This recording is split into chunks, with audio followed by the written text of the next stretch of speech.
রোববার রাতের বৃষ্টিতে আবারও জলমগ্ন হয়ে পড়েছে সিলেট নগরীর অধিকাংশ এলাকা।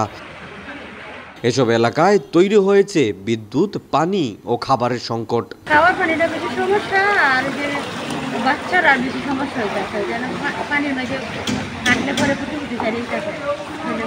2 দিন ধরে এরকম অবস্থা, পানির খুব ভয়াবহ। তখন তোরা কম আছে, খাদ্য পানি বেশি আছে। আমরা পানিটা কিনিয়া খাইছি না, ওখানে কিনিয়া খাইলাম। নিয়ন্ত্রণ সিটি কোম্পানিতে পানি আইতো, তারা তো দেখাও গা জানা তারা ওগুলো অবস্থা চলে।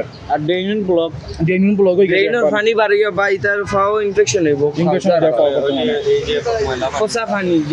সোমবার সকালে 253 মিলিমিটার বৃষ্টিপাতে তলিয়ে যায় নগরের উপশহর মেন্দিবাগ, মাসিমপুর, 13 রতন, মেজর টিলা সহ আরো বেশ কয়েকটি এলাকা।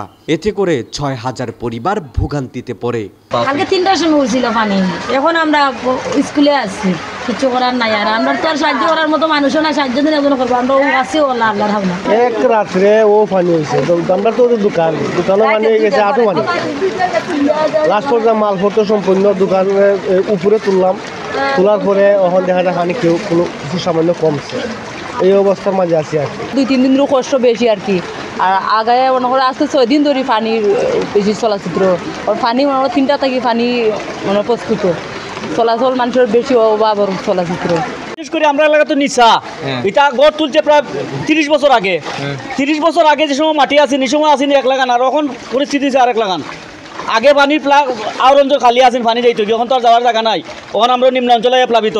কমিশনারে কইছে তার ব্যক্তিগতভাবে দিছে, সিটি থেকে এখনো কোনো অনুদান আইছে না।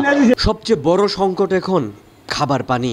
দোকানপাট বন্ধ থাকায় বাজার করতে অসুবিধা হচ্ছে। অনেকের ঘরেই বিদ্যুৎ নেই, গ্যাস নেই, খাবার নেই। এখন পর্যন্ত সহযোগিতার জন্য এগিয়ে আসেনি কেউ। বন্যা কবলিত মানুষের দুর্ভোগ নিরসনের জনপ্রতিনিধি ও সমাজের বিত্তশালীদেরকে এগিয়ে আসার আহ্বান নগরবাসীর। জুবায়ের আহমদ, টুডিবিডি টিভি, সিলেট।